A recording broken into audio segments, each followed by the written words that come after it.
For over a decade she was loyal to a man who was not loyal to her for a single day. Not one. And when she finally had enough evidence to confront him, when she finally sat across from him and laid out everything she knew, he didn't even try to deny it. He just dropped his head. And that was the moment she understood. It wasn't just the affair she'd suspected. It had been every single day of their relationship. A decade of lies. A decade of manipulation. A decade of a woman who loved completely being used by a man who felt absolutely nothing about it. She didn't scream. She didn't cry. She opened her laptop, logged into Facebook and started typing. And then, when the post wasn't spreading fast enough, she found a little button on the page she had never noticed before. $6. 3 days. Targeted audience. The entire city. And that is where this story gets truly, deeply, permanently satisfying. If you have ever given everything you had to someone who gave you nothing but lies in return, this story is going to feel like the most satisfying breath of fresh air you have taken in years. Hit that like button right now, subscribe if you are new here, and get comfortable. Because what this woman did with $6 and a Facebook account is the kind of thing people write songs about. Let's get into it. Let me introduce you to the woman at the center of this story. We are going to call her Diana. Not her real name, but it fits her perfectly because Diana was, by every measure that actually matters, a warrior. She just did not know it yet. She had spent the better part of a decade being something else entirely. A devoted partner, a loyal girlfriend, the kind of woman who shows up completely and holds nothing back. The kind of woman who, when she loves someone, loves them with the full weight of everything she has. And she had given all of that, every drop of it, to a man who had been lying to her face since the very first day they were together. His name does not deserve to take up space in this story, so we are going to call him what he was. A fraud. Let's call him Derek. Derek was the kind of man who had perfected the art of performing love without feeling it. He knew exactly what to say. He knew exactly when to say it. He knew how to look at you in a way that made you feel like you were the only person in his world, which was, as Diana would eventually discover, a skill he had spent years developing and deploying on a rotating cast of women who had no idea the others existed. Diana met Derek and fell completely. She was loyal from day one. Faithful. Committed. The kind of girlfriend who defended him to people who had doubts, who made excuses for his behavior when it didn't quite add up, who told herself over and over that relationships were complicated and trust was a choice you made every single day. She made that choice for 10 years. She made it on the days he was distant. She made it on the days his phone buzzed with messages he angled away from her. She made it on the days something felt wrong in her stomach but she couldn't quite name why. She made it because she loved him. And because love, when it is real on your side, makes you extend grace to the person who does not deserve it for far longer than you ever should. For 10 years Diana built her entire life around a man who was using her stability, her loyalty, and her love as a comfortable home base to return to between a series of betrayals she had not yet fully uncovered. And the devastating, infuriating truth, the truth that would eventually crack everything open, was that it had been happening from the very beginning. Not 3 years in. Not when things got complicated. From day one. The man she had loved and trusted and defended and sacrificed for had never, not once, given her the same. Not for a single day. Here is the thing about a man like Derek. He was good. He was very, very good at what he did. But nobody, no matter how skilled, no matter how practiced, no matter how completely without conscience, can maintain a decade of deception without leaving cracks. The cracks are always there. They are just small enough in the early days to be explained away. A text message that gets deleted a little too quickly. A story that shifts slightly in the retelling. A name that comes up once and then never again, in that specific way that suggests someone has been careful not to mention it again. Diana noticed the cracks. Of course she did. She was not naive, she was trusting, which is a completely different thing, and a thing that people who have never been betrayed by someone they love deeply tend to confuse. Naive is when you do not see the evidence. Trusting is when you see it, feel it in your body, and choose to believe in the person you love over the feeling that something is wrong. Diana chose to believe. Again and again. For years. But things have a way of accumulating. A detail here. A screenshot someone accidentally leaves visible. A friend who says something offhand that does not quite fit with the timeline. A receipt for somewhere he said he was not. A woman who reaches out through social media with vague, Careful language that says everything without saying anything directly. These things pile up. Quietly. In a drawer in the back of your mind where you put the things you are not ready to look at directly. And then one day the drawer gets too full to close. For Diana, the drawer broke open slowly and then all at once, the way most catastrophic realizations do. Over a period of weeks, pieces that had been sitting separately in different corners of her mind suddenly started lining up. A name she had heard once lined up with a face she had seen somewhere. A date he said he was with friends lined up with something she knew somehow had not been true. The timeline of the very beginning of their relationship lined up with something she had been told about him once and dismissed and now could not dismiss anymore. She started looking. Not frantically. Not in that wild, desperate way that betrayal can send a person into. Quietly. Methodically. The same way she had done everything else in her life. With care and with patience and with an eye for detail that Derek had never bothered to account for because he had always assumed she was too loyal to look. What she found was worse than she had imagined. Which, by the time she found it, was already quite bad. I want to pause here for a moment and talk about what it actually feels like to piece together a decade of betrayal. Because this part of the story deserves to be felt, not just summarized. Imagine sitting at your kitchen table at some quiet hour, late at night or very early in the morning, one of those hours when the world outside is still and the house around you is full of all the ordinary evidence of a life you have built, and realizing piece by piece that the foundation of that life was never what you thought it was. It does not feel like anger. Not at first. Anger comes later.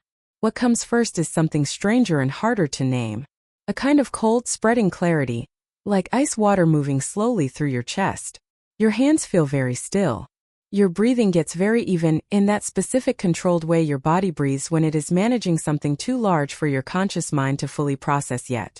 You look at the evidence in front of you and some part of your brain keeps trying to find the explanation that makes it not true, the angle that makes the pieces mean something other than what they obviously mean, because the alternative, the true thing, requires a complete reconstruction of 10 years of your life. That is where Diana was. Sitting with the weight of it.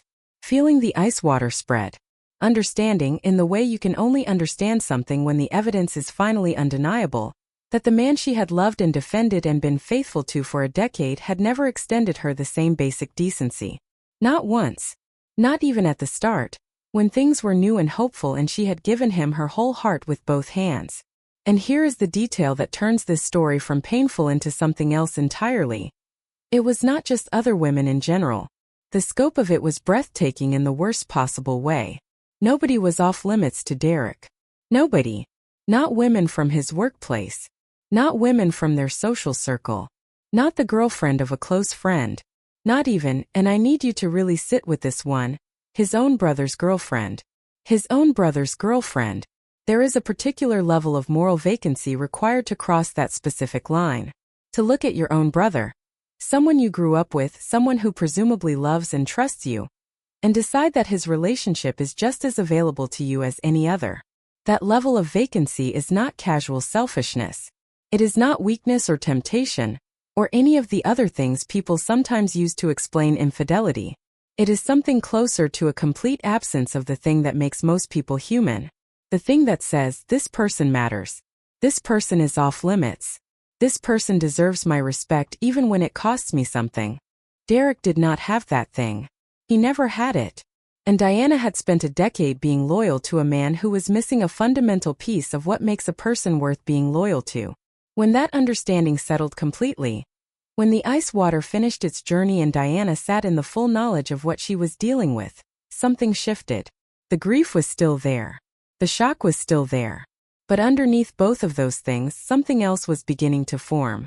Something quieter and harder and more determined than either grief or shock. She was done. 3 days before this story landed on Reddit, Diana sat down across from Derek and laid it all out. She did not do it the way people often imagine these confrontations happening. Not with screaming, not with thrown objects, not with the kind of theatrical explosion that years of accumulated betrayal might seem to justify. She did it the way she did everything, with precision. With the calm of someone who has already made her decision, and no longer needs anything from the person sitting across from her except the truth she is already holding. She told him she knew he was cheating. She laid out the pieces she had confirmed. Not everything, Not the full picture she had assembled over weeks of quiet investigation, but enough. Specific enough to be undeniable. Detailed enough that he would understand she was not guessing. He admitted it. And then she said something that changed the entire temperature of the room. She said, "This was not your first time." It was not a question. She delivered it the way you deliver a verdict, not a guess. And she watched his face as the understanding moved across it, the understanding that she knew more than she had let on, that the ground beneath this conversation was different from what he had assumed when he walked into it. He dropped his head. That was her answer. That dropped head was a decade of confession compressed into a single gesture. Every woman, every lie, every night he had come home to her after being somewhere else, every time he had looked her in the eye and performed the version of himself that she deserved and he had never actually been, all of it in one dropped head. I want to describe what Diana felt in that moment because I think it matters. It was not what most people might expect. It was not relief exactly. It was not satisfaction. It was something harder and stranger than both of those, a kind of cold, ringing clarity. The confirmation of something she had been carrying for weeks, finally spoken aloud by his silence. The absolute, undeniable proof that the life she had believed in had never been real. And with that proof came something else. Something she had not felt in years, maybe ever. A complete and total absence of doubt. No more explaining away. No more benefit of the doubt. No more choosing him over the feeling in her gut. The doubt was gone. And in the place where it had lived for 10 years, something fierce and clear and entirely her own moved in. She was not going to cry. She was not going to beg for explanations. She was not going to sit in this room for one more minute processing his feelings about what he had done. She was going to make sure nobody else went through this because of him. Diana went home. Or maybe she was already home. The exact geography of the aftermath does not matter as much as what she did in it. She sat down. She opened her laptop. She logged into Facebook. And she started typing. Not impulsively. Not in that frantic, adrenaline-fueled way that produces posts people regret in the morning. She typed the way she had confronted him, with precision. With the calm of someone who has decided exactly what needs to be said, and is simply saying it now. She wrote everything. Every lie she had pieced together. Every manipulation she had absorbed over 10 years without fully recognizing it for what it was. Every instance of abuse, emotional, psychological, the grinding daily erosion of a person's sense of reality that comes from living with someone who is never quite who they say they are. Every woman she had confirmed. Every timeline she had reconstructed. She named him. Fully. No ambiguity about who this post was describing. And then she did something that elevated this beyond a personal Facebook post and into something else entirely. Something that transformed it from an expression of pain into an act of genuine public service.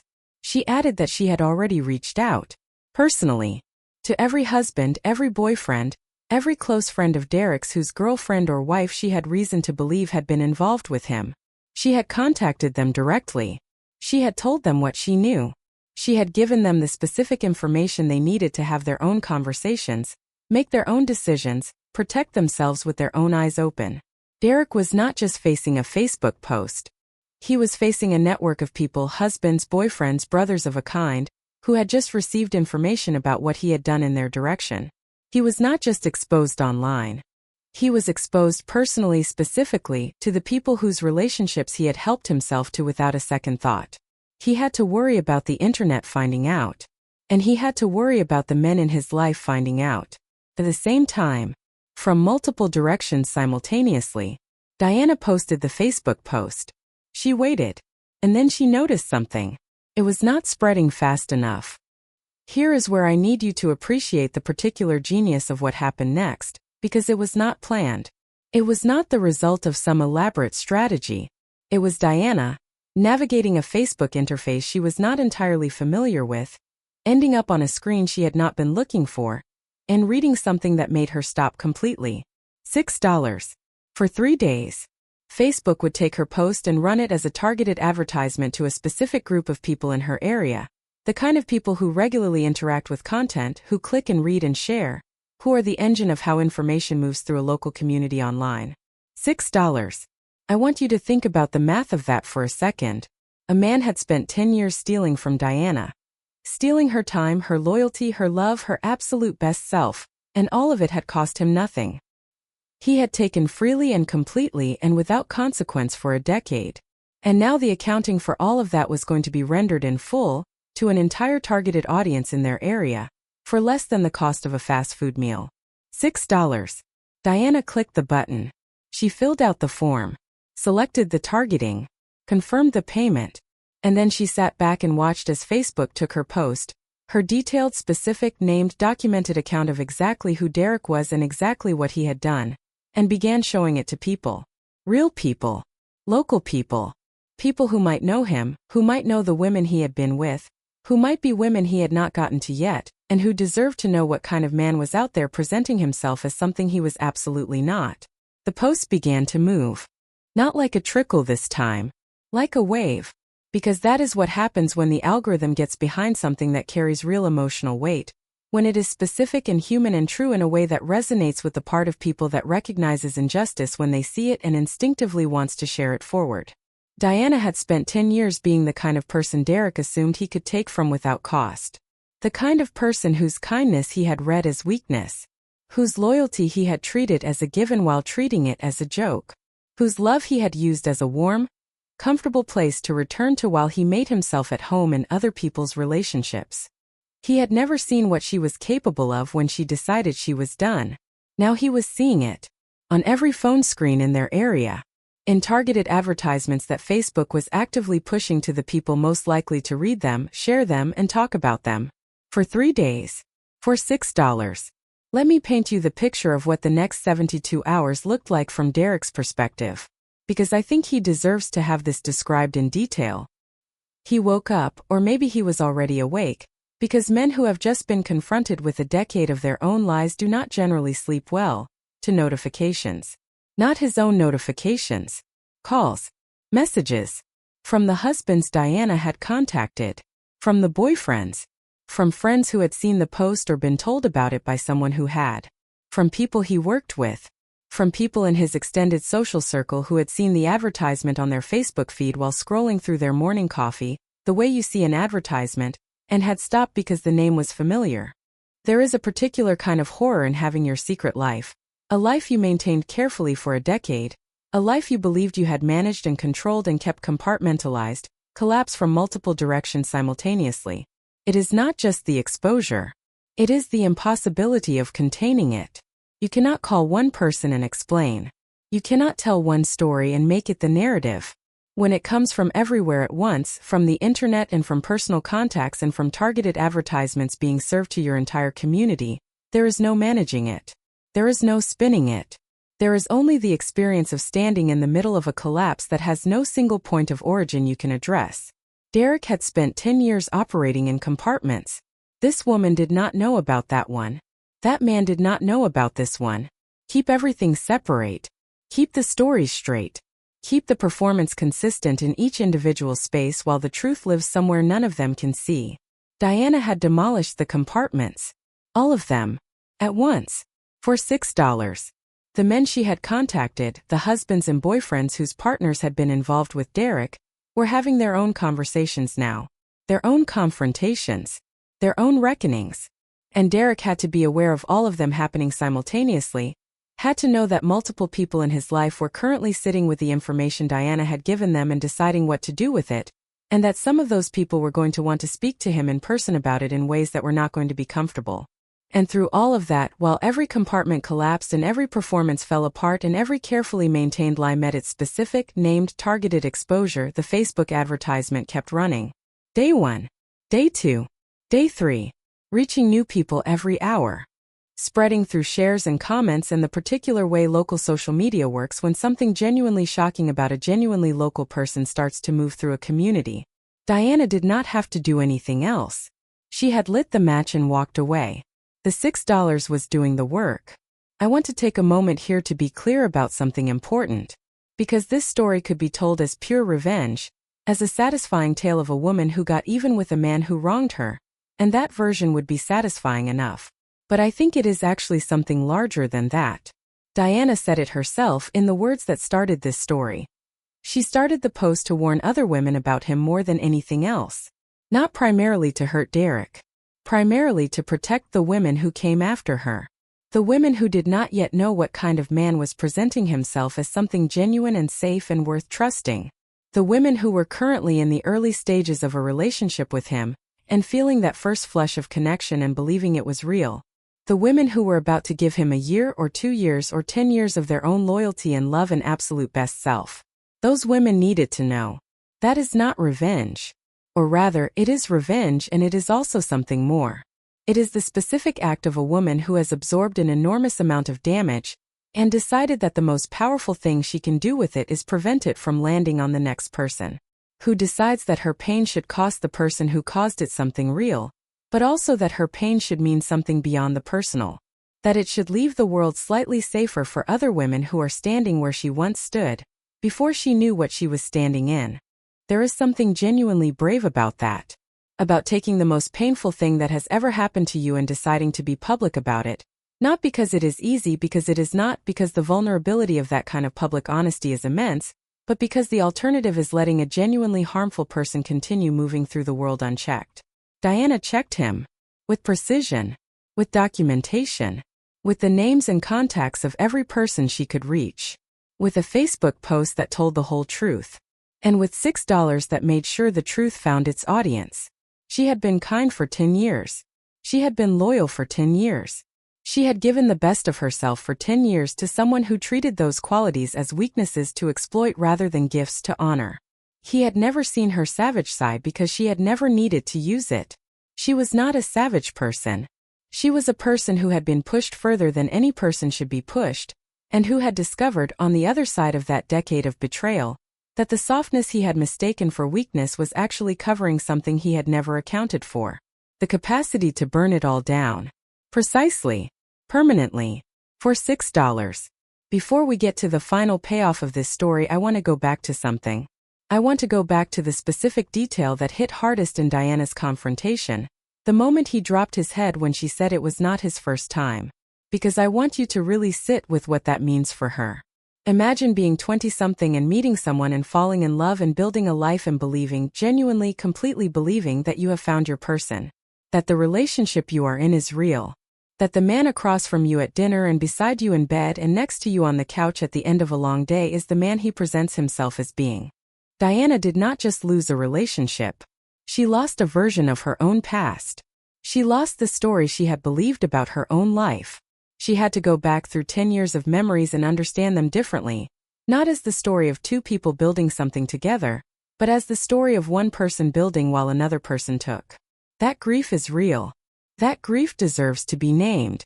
Because this story is satisfying in the way all good revenge stories are satisfying. And it is also, underneath the satisfaction, the story of a person who was genuinely hurt in a way that will take real time and real work to fully heal from. The $6 was not the healing. It was the first breath of air after being held underwater for 10 years. The healing comes after. It comes in the quiet. In the rebuilding. In the gradual, hard-won process of learning to trust yourself again, when someone has spent a decade teaching you to distrust your own instincts. But the $6 was necessary. It was the line in the sand. It was Diana saying in the loudest, most targeted, most economically efficient way available to her. I know who you are. Everyone is going to know who you are. And I am not going to protect you from the consequences of your own choices for 1 single second longer. Here is the split screen that plays in my mind when I think about the final 72 hours of that $6 advertisement running. On one side, Diana, sitting somewhere quiet, watching the post spread, watching the numbers climb on the advertisement, watching the shares accumulate, watching the comments from women who recognized the pattern, who had encountered Derek themselves or someone exactly like him, who were grateful to have a warning, who were sharing it to their own friends and networks because they understood exactly why it mattered. Feeling, for the first time in 10 years, the particular clarity of someone who is no longer carrying a secret they did not ask to carry. Who has put the truth where it belongs, in the open, in the light, where it can do the work that truth is supposed to do. On the other side, Derek. Fielding calls he does not want to take. Reading messages he cannot ignore. Knowing that the compartments are gone and the performances are over, and there is no version of himself left to present to any of the people who now know the full picture. Facing the specific consequences of specific choices in the specific community where he lives, Not abstractly, not distantly, but right here, right now, from the people whose lives he walked through and helped himself to without permission. Sitting in the result of a decade of believing that kindness was weakness and loyalty was something to exploit, and that the woman who had given him everything would never find her edge. She found it, and it cost $6. He had never seen this version of her. He had only seen the one he had taken for granted, the loyal one, the patient one, the one who believed in him past the point of evidence. He had read that woman as someone who would absorb whatever he gave her and stay. He had never once considered what happened when that woman decided she was done absorbing. Now he knew. And so did the entire targeted audience Facebook had been serving his story to for 72 hours. Here is what I take from Diana's story, and I think you will take it too. Kindness is not weakness. Loyalty is not weakness. Love is not weakness. These are things that require enormous strength to sustain. Far more strength than deception ever requires, because deception is easy and love is hard, and choosing to show up faithfully for another person every single day is one of the most demanding things a human being can do. What Diana showed us is that the people who give the most completely are not the softest targets. They are the ones with the most to give when they finally decide to give it in a different direction. The capacity that made her loyal for 10 years is the same capacity that made her devastating when she was done. Do not mistake someone's kindness for the full measure of what they are. You are only seeing one direction of a force that can move many ways. And do not, for even 1 second, mistake their patience for permanence. If this story hit you somewhere real, if Diana's 10 years of loyalty followed by $6 of perfect justice made you want to stand up and applaud, smash that like button right now. And tell us in the comments. Have you ever seen someone reach their limit and respond in a way that nobody saw coming? We want every detail. And if you want more stories exactly like this one, more real, more satisfying, more proof that karma finds a way even when it needs a little help, hit subscribe. We are here every single week with the stories that make you feel like the universe is paying attention after all. See you in the next one.